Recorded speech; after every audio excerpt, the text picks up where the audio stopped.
Hi, I'm Cécile Bastien Remy. In November 2019, I had the pleasure and the honor to go on a TEDx stage to talk about resilience. So the fact that I'm here in a fitness place, and not every kind of fitness place in AURUM, is because it's all about resilience as well.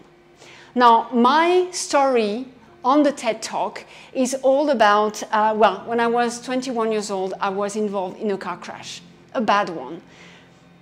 I still have physical things that I cannot do because of that car crash.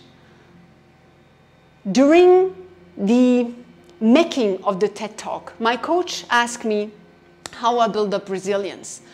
And funnily enough, the story of my dad, who forced me as a little girl to climb up a mountain, came up.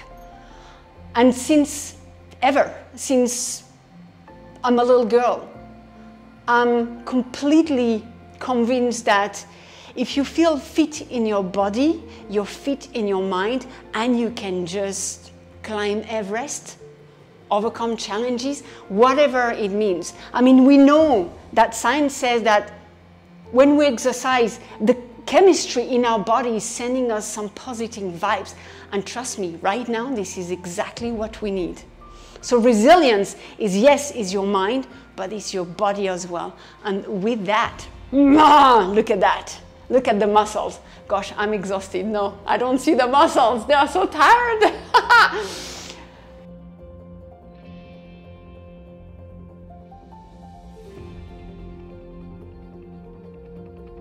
If you want to be resilient, if you want to feel resilience, start with your body, because it will link directly to your mental fitness as well. And right now, with COVID, with all the crazy things that we can hear, we can read, we experience, it's time to be strong. But you have to invest in your strength as well. So do it for you.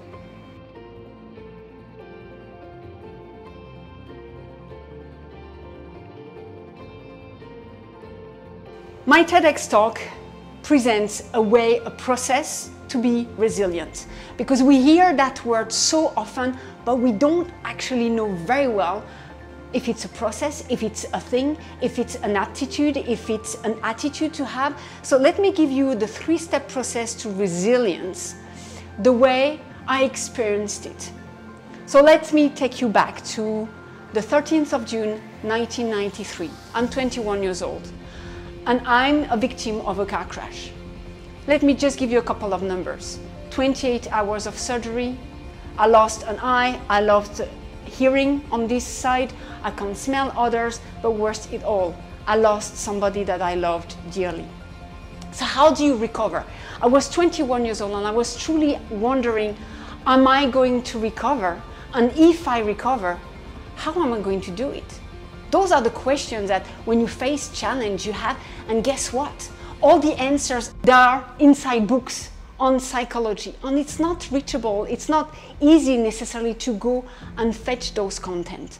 So let me give you the 3 steps process to resilience, how I understand it.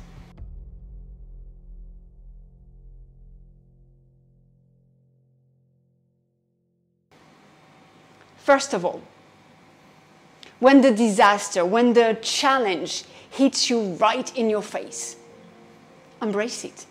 Embrace it, but don't try to put a positive filter to it. Just face it the way it is. Take the time to look at what you have and what you have lost, what will never be. But you have to make a true inventory.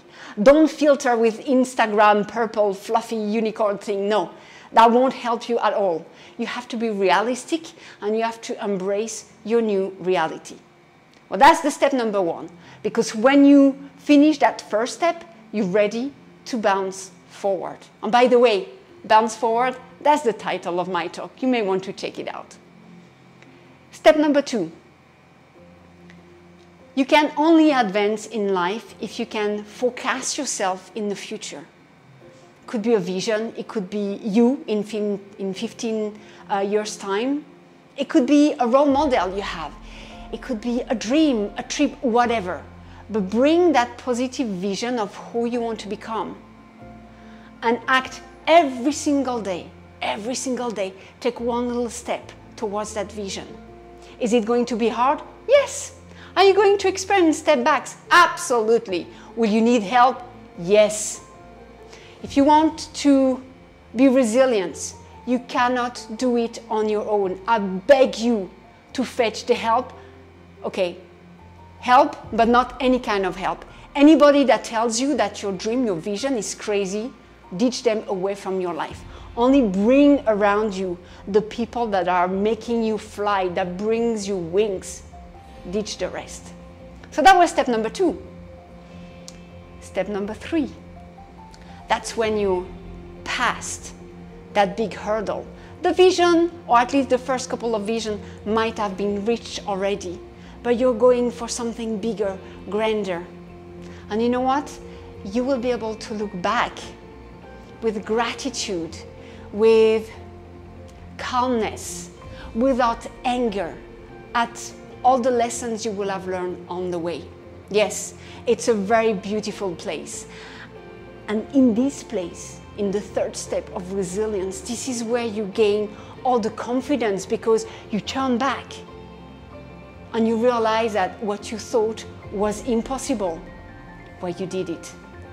So resilience is not about being successful. No, absolutely not.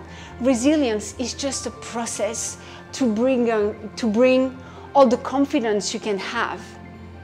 And that confidence will make you trust yourself deep down. And that's how you fly. And that's how you become successful.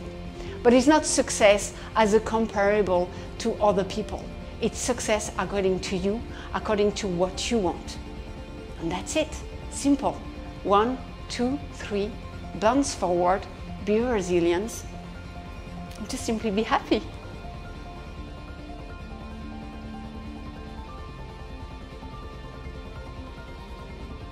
I had no idea what to expect. I usually tend to move on a regular basis because I think it's just part of my life. This is part of who I am, and this is how I stay healthy physically and mentally.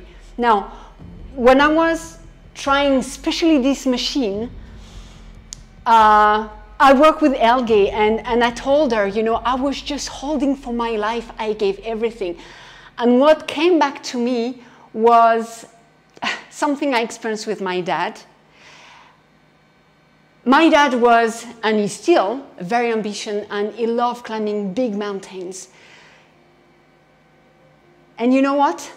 I was little, and I could see from the valley that big mountain we had to climb up. And for me, it seems absolutely impossible.